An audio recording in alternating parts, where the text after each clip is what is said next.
આપ સર્વને મારા જય શ્રી કૃષ્ણ. ગાથા ચેનલ પર આજે આપણે પરસોત્તમ માસના બીજા દિવસનો અધ્યાય બીજો સાંભળીશું તથા આજની વર વગરની વહુની કથા સાંભળીશું. પરસોત્તમ માસની કથા વાર્તા સાંભળવા માટે ગાથા ચેનલને સબસ્ક્રાઇબ કરી બેલ આઇકન પર જરૂરથી ક્લિક કરજો. તો આવો સાંભળીએ આજનો પરસોત્તમ માસનો અધ્યાય બીજો, નારદજીનો પ્રશ્ન. સૂત પુરાણીના આ વચનો સાંભળી બધા ઋષિમુનિઓ તેમને ધન્યવાદ આપવા લાગ્યા. કથા કહેવામાં કુશળ એવા મહાન જ્ઞાની સૂત પુરાણી પાસેથી પોતાને કથા સાંભળવા મળશે એમ જાણીને તેઓ ઘણા ખુશ થયા. શૌનક મુનિ બોલ્યા, શ્રી વ્યાસ મુનિના આપ શિષ્ય છો, તેમની પાસેથી આપે સાંભળેલ કોઈ હરિકથા અમને કહો, જેનાથી અમારું ચિત્ત પવિત્ર અને પ્રસન્ન બને. આથી સૂત પુરાણી બોલ્યા, હે મુનિ શ્રેષ્ઠો, તમે ઉત્તમ હોવા છતાં મને ભગવત કથા કહેવાનું કહો છો, તો મેં શ્રી વ્યાસજીના મુખેથી જે સાંભળ્યું છે તે મુજબ હું તમને કહું છું. તેમણે કથાનો આરંભ કરતા કહ્યું, બ્રહ્માજીના પુત્ર નારદજી એકવાર અલકનંદા ગંગાજીના કિનારે આવેલા બદ્રીનારાયણ આશ્રમમાં પધાર્યા અને નારાયણને નમસ્કાર કરીને કહેવા લાગ્યા, આપ સત્ય સ્વરૂપ અને કૃપાનિધિ છો. આ સત્યના પ્રતાપે આપ જગતનું પાલન પોષણ કરી રહ્યા છો.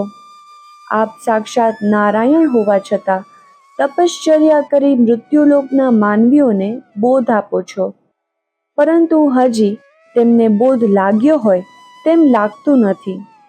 હું મૃત્યુલોકથી આવું છું, ત્યાં મેં બધા માનવીઓને મોહમાયામાં ફસાયેલા અને અસત્ય બોલતા જોયા છે. તો આપ એવી કોઈ કથા કે વ્રત સંભળાવો કે જેથી મૃત્યુલોક એટલે કે મનુષ્યલોકના સર્વ માનવોનું કલ્યાણ થાય. નારદજીના આવા વચન સાંભળી ભગવાન નારાયણ જગતને પવિત્ર કરે એવી કલ્યાણકારી કથા કહેવા લાગ્યા. નારદ, વૃંદાવનવાસી ગોપીજન વલ્લભ ભગવાન શ્રી કૃષ્ણની પવિત્ર લીલાઓનું શ્રવણ કરવાથી સંસાર અને આત્માના બધા દુઃખો કષ્ટો દૂર થાય છે.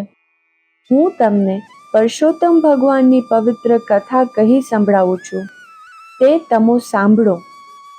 આ પરસોત્તમ માસની કથા સાંભળવાથી દુઃખ, દારિદ્ર્ય અને શારીરિક સંતાપો નષ્ટ થઈ જાય છે અને તે જીવ મોક્ષનો અધિકારી બને છે.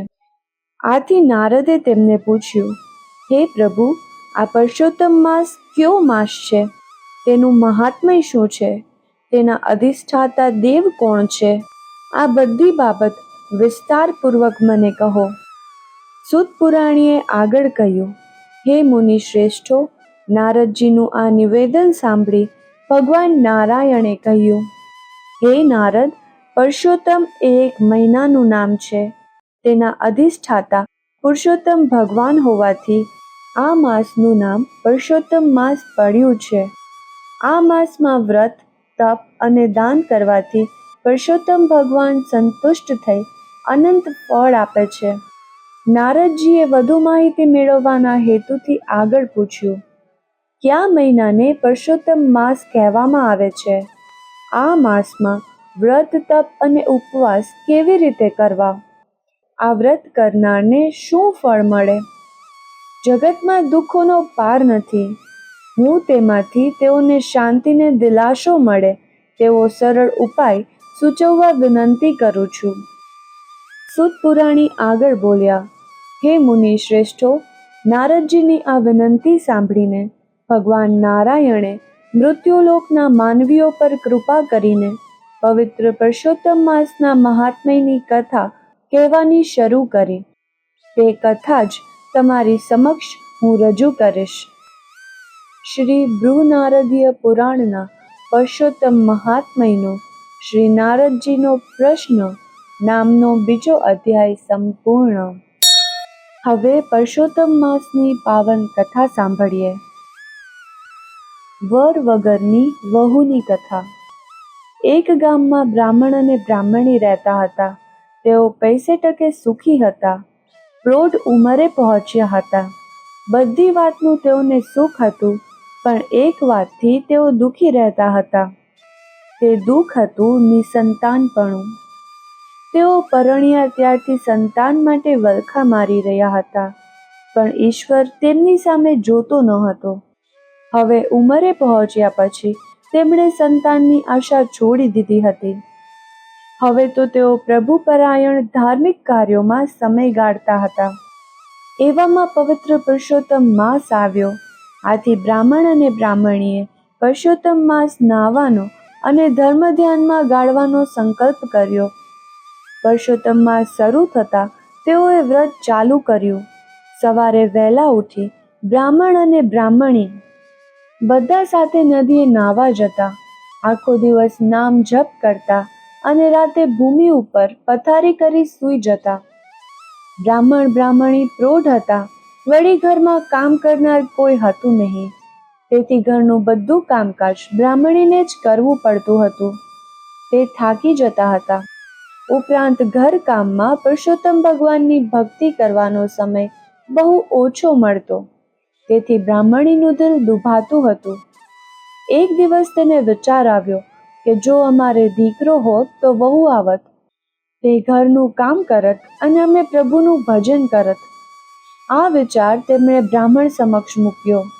જુઓ ને, આ તો ધર્મ ધ્યાનનો મહિનો છે અને મારો તો બધો વખત ઘર કામમાં જ જાય છે.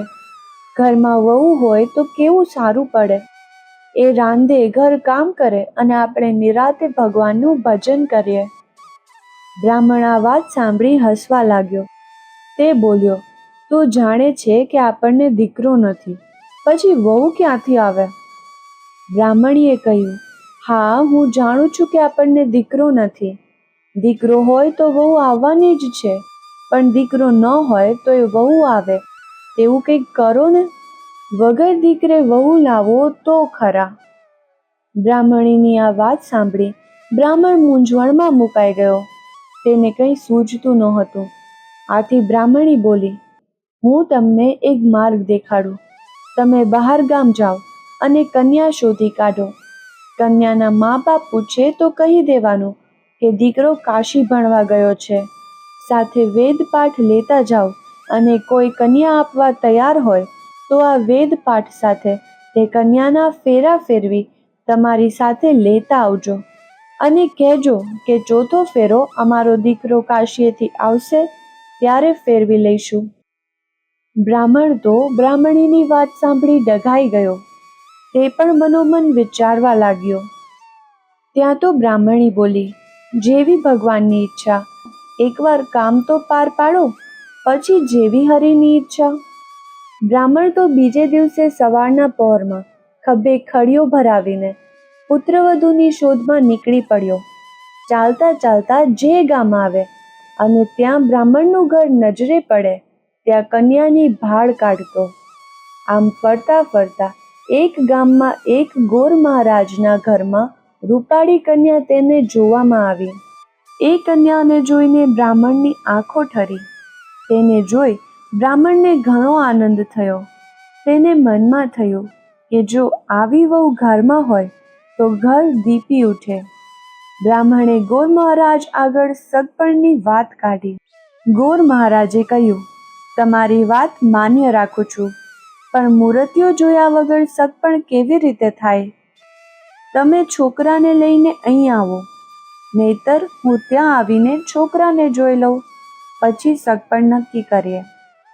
બ્રાહ્મણ તો મૂંઝાયો, છતાં હિંમત એકઠી કરીને બોલ્યો, ભાઈ, વાત એમ છે કે મારો દીકરો કાશીએ ભણવા ગયો છે. તે ભણીને પાછા આવતા વાર લાગે તેમ છે. જો તમે કબૂલ થતા હો તો હું પોથી લાવ્યો છું. તેની સાથે આપણે તમારી દીકરીના 3 ફેરા ફેરવી દઈએ અને ચોથો ફેરો મારો દીકરો કાશીએથી આવશે ત્યારે અમે ફેરવી દઈશું. ગોર મહારાજે વિચાર્યું, બ્રાહ્મણનું ઘર પૈસે ટકે સુખી છે. દીકરો કાશીએ ભણવા ગયો છે, તેથી તે પણ વિદ્વાન થઈને જ આવશે.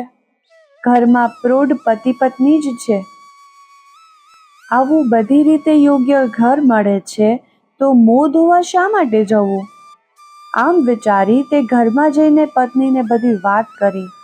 તેમની પત્ની પણ તેમની વાતમાં સંમત થઈ.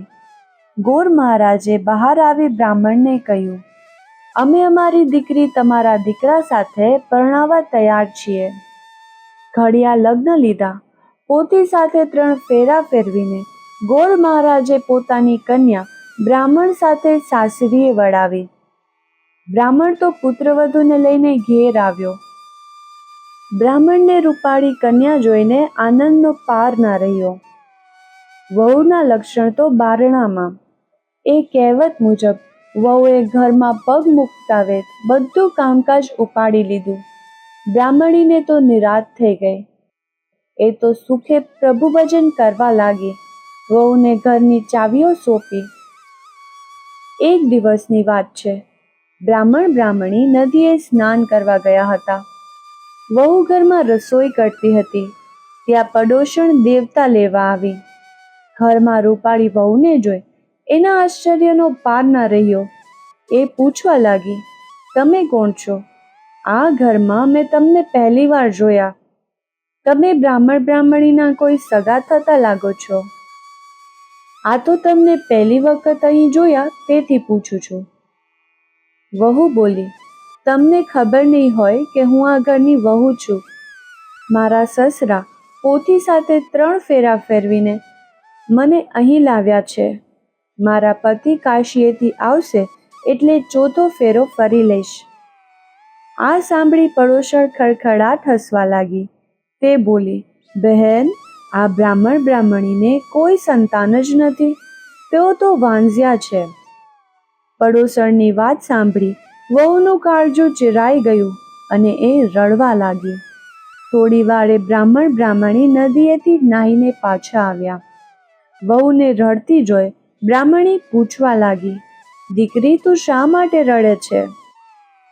જવાબમાં વહુએ પડોશણે કહેલી વાત કરી. વહુની વાત સાંભળી બ્રાહ્મણી ચોંકી ગઈ. છતાં બ્રાહ્મણીએ હિંમત રાખી વહુને માથે હાથ મૂકી આશ્વાસન આપતા કહ્યું, વહુ, અમે પૈસાવાળા છીએ એટલે અદેખા લોકો અમારે માટે ગમે તેમ બોલે છે. તેઓ અમારું સુખ સાંખી શકતા નથી, તેથી અમારી નિંદા કરે છે. તું જ વિચાર કરને, કોઈ દીકરા વગર વહુ લાવે ખરા? મારા 7 ઓરડા અને 3 માળવાળી હવેલીને ભોગવનાર મારો જુવાનજોત દીકરો છે. વળી તે એટલો બધો રૂપાળો અને તેજસ્વી છે કે તેને જોતા જ આંખો અંજાઈ જાય. તેને જોઈને તું કહી શકે, જેણે 5 આંગળીએ ભગવાનને પૂજ્યા હોય તેને આવો વર મળે. મારો દીકરો તો કાશીએ ભણવા ગયો છે, માટે ભણી ગણીને પાછો આવે ત્યાં સુધી તને એકલું ન લાગે એટલા માટે લે આ 7 ઓરડાની ચાવીઓ. દરેક ઓરડામાં ખાવા પીવાની અને શણગારની વસ્તુઓ પડી છે. ખાઓ પીવો અને પહેરો ઓઢો. પણ એક વાતની યાદ રાખજે કે 7મો ઓરડો ઉઘાડશો નહીં. વહુએ હવેલીના 3 માળ જોયા હતા, પણ તેમાં 7 ઓરડા બંધ હતા. તેના દરવાજાને મોટા તાળા મારેલા હતા. આથી તે વિચાર કરતી કે આ 7 ઓરડામાં એવું તે શું હશે કે તેને બંધ જ રાખવામાં આવે છે, ક્યારેય ઉઘાડવામાં આવતા જ નથી. વહુ પાસે 7 ઓરડાની ચાવીઓ આવી એટલે તેના મનમાં ધરપત રહી નહીં. એક દિવસ બ્રાહ્મણ બ્રાહ્મણી દેવ દર્શને ગયા. ત્યારે વહુએ પહેલો ઓરડો ઉઘાડ્યો તો એમાં મીઠાઈ પકવાન જોયા. બીજા ઓરડામાં હીરના ચીર જોયા. ત્રીજામાં 16 શણગારના સાધનો જોયા. આમ દરેક ઓરડામાં સમૃદ્ધિની છોડ ઉડતી જોઈ. પછી વહુને 7મો ઓરડો જોવાની એટલી જિજ્ઞાસા થઈ કે તેણે સાસુની આજ્ઞાનો ભંગ કરીને 7મો ઓરડો ઉઘાડ્યો. ઓરડામાં પગ મૂકતા જ એ થીજી ગઈ. ઓરડાની વચ્ચે એક દિવ્ય તેજવાળો યુવાન દીવાના અજવાળે પોથી વાંચી રહ્યો હતો. આખા ઓરડામાં સુવાસ પ્રસરેલી હતી. વહુ તો આ જોઈને સ્તબ્ધ થઈ યુવાનને જોવા લાગી. તે ઉંબરામાં જ ઊભી રહી ગઈ. તેની ઓરડામાં જવાની હિંમત ના ચાલી. બારણું ઉઘાડવાનો અવાજ સાંભળી યુવાને બારણા તરફ દ્રષ્ટિ કરી અને બોલ્યો, તમે બારણું કેમ ઉઘાડ્યું? બારણું બંધ કરી દો. મારા માતા પિતાનું પરસોત્તમ માસનું વ્રત તૂટશે. વેદનો પાઠ અધૂરો રહેશે. તમે પોથી સાથે 3 ફેરા ફર્યા એ હું જાણું છું. વ્રત પૂર્ણ થયા પછી 4થો ફેરો હું ફરીશ. વહુની આંખમાં હર્ષના આંસુ આવી ગયા. તેણે તરત બારણું બંધ કર્યું. જ્યારે તેના સાસુ સસરા મંદિરેથી દર્શન કરીને પાછા ઘેર આવ્યા ત્યારે તે ઠાવકી થઈને અનાજ સાફ કરી રહી હતી. તેણે સાસુ સસરાને જમવા બેસાડી દીધા અને પોતે પણ જમી લીધું. પરંતુ પોતે આજ્ઞાનો ભંગ કરીને 7મો ઓરડો ઉઘાડ્યો હતો તે વાત કોઈને ના કરી. હવે તે સારી રીતે સાસુ સસરાની સેવા ચાકરી કરતી હતી અને દરરોજ પ્રેમથી તેઓને જમાડતી હતી. આમ ને આમ પરસોત્તમ માસ પૂર્ણ થયો. હવે વ્રતના ઉજવણા થવા માંડ્યા. બ્રાહ્મણ બ્રાહ્મણીએ પણ સારી રીતે વ્રતનું ઉજવણું કર્યું. વહુને થયું કે હવે મારા પતિ માટે સાસુ સસરાને પૂછું. તેણે સાસુ સસરા પાસે જઈને પૂછ્યું. પરસોત્તમ માસ પૂરો થયો, તેનું ઉજવણું પણ થઈ ગયું. તમારા દીકરાને બોલાવો એટલે હું તેમની સાથે 4થો ફેરો ફરી શકું. વહુની વાત સાંભળી સાસુ સસરા પરસેવે રેબ જેબ થઈ ગયા. દીકરો તો હતો નહીં, લાવવો ક્યાંથી? તેમની લાજ પરસોત્તમ ભગવાન સિવાય કોઈ રાખે તેમ નહોતું. તેમણે વહુને કહ્યું, વહુ તમે ફિકર ના કરો, થોડા જ દિવસમાં મારા દીકરા સાથે 4થો ફેરો ફેરવીશ. હવે બહાનું કઢાય તેમ નહોતું. આબરૂ જવાની ઘડી આવી પહોંચી હતી.